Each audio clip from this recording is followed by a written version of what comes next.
ಕೂಡ ಒಂದು ಮೆರುಗನ್ನು ತರ್ತಕ್ಕಂಥ ರೀತಿಯಲ್ಲಿ ಆಗುತ್ತೆ. ಸರ್, ಈಗ ಸಿಎಂ ವಿಚಾರವಾಗಿ ಸರ್, ಈ ಕಳೆದ 3 ದಿನಗಳಿಂದ ಕೂಡ ಬೆಂಗಳೂರು ಸಚಿವರ ಮೀಟಿಂಗ್ ಹೆಚ್ಚಾಗ್ತಾ ಇದೆ. ಏನಾದರೂ ಬದಲಾವಣೆ ಏನಾದರೂ ಇದೆಯಾ ಅಂತ ಸರ್? ಇಲ್ಲಪ್ಪ, ಎಲ್ಲಿ ಮೀಟಿಂಗ್ ಆಗಿದೆ ನನಗೆ ಗೊತ್ತಿಲ್ಲ. ಸರ್, ನೀವು ಮತ್ತೆ ನಾವು ಮೀಟಿಂಗ್ ಯಾವುದು ಮಾಡಿಲ್ವಲ್ಲ. ಭೇಟಿ ಆಗಿದ್ದೀವಿ, ಕಾಫಿ ಕುಡ್ದಿದ್ವಿ, ಊಟ ಮಾಡಿಲ್ಲ, ಕಾಫಿ ಕುಡ್ದು. ನೋಡ್ರಿ, ಗೊತ್ತು ನೀವೇನು ಕೇಳ್ತಾ ಇದ್ದೀರಾ ಅಂತ. ಮಹದೇವಪ್ಪನವ್ರ ಮನೆಗೆ ನಾನು ಹೋಗಿದ್ದೆ. ನಾವು ಮುಖ್ಯಮಂತ್ರಿಗಳನ್ನು ಬೇರೆ ಬೇರೆ ವಿಚಾರದಲ್ಲಿ ಭೇಟಿಯಾಗೋದಿತ್ತು. ಅದಕ್ಕಾಗಿ ನಾನು ಮಹದೇವಪ್ಪನವ್ರಿಗೆ ಹೇಳಿದೆ, ನಾನು ನಿಮ್ಮ ಮನೆ ಹತ್ರನೇ ಬರ್ತೀನಿ, ಇಬ್ಬರು ಒಟ್ಟಿಗೆ ಹೋಗೋಣ CM ನೋಡೋದಕ್ಕೆ.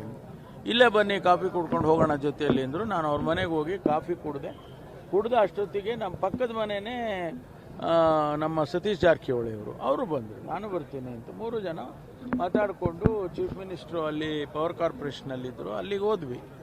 ಅದಕ್ಕೆ ಅರ್ಥೈಸೋದು ಅಗತ್ಯ ಇಲ್ಲ.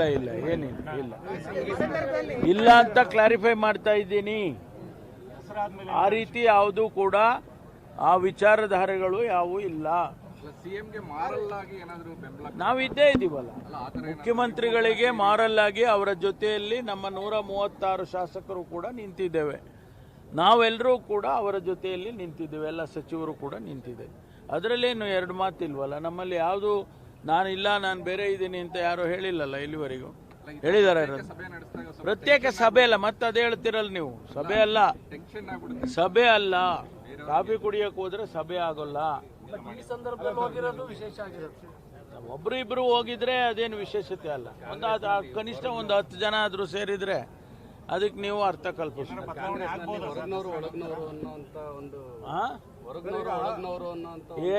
ಸುಮ್ಮನೆ ಯಾರು ಹೊರಗಿನವರು? ಯಾರ್ರೀ ಹೊರಗಿನವರು? ಯಾರು ಹೊರಗಿನವರು?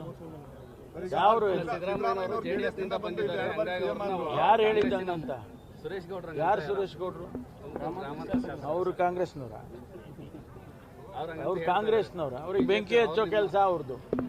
ಅವರಿಗೆ ಬೆಂಕಿ ಹಚ್ಚೋ ಕೆಲಸ, ಅದಕ್ಕೆ ಅವರು ಆ ರೀತಿ ಹೇಳಿದ್ದಾರೆ. ಸಿದ್ದರಾಮಯ್ಯನವ್ರು ಕಾಂಗ್ರೆಸ್ಸಿಗೆ ಸೇರಿ ಎಷ್ಟು ವರ್ಷ ಆಯ್ತು? ಇನ್ನೂ ಹೊರಗಿನವ್ರು ಆಗ್ತಾರೆ. 2 ಸಾರಿ ಮುಖ್ಯಮಂತ್ರಿ ಆದ್ರೆ ಇನ್ನೂ ಹೊರಗಿನವ್ರ? ಅವ್ರಿಗೆ ಅರ್ಥ ಆಗಿಲ್ಲ ಅಷ್ಟೇ. ಬದಲಾವಣೆ ನಿರೀಕ್ಷೆ ಸಾಧ್ಯತೆ ಆಗ್ತಾರೆ. ಧನ್ಯವಾದಗಳು. FIR ಆಗಿದೆ. ಕಾನೂನು ಪ್ರಕಾರ ಏನು ಕ್ರಮ ತಗೋಬೇಕೋ ಪೊಲೀಸ್ನವ್ರು ತಗೊಳ್ತಾರೆ. Thank you.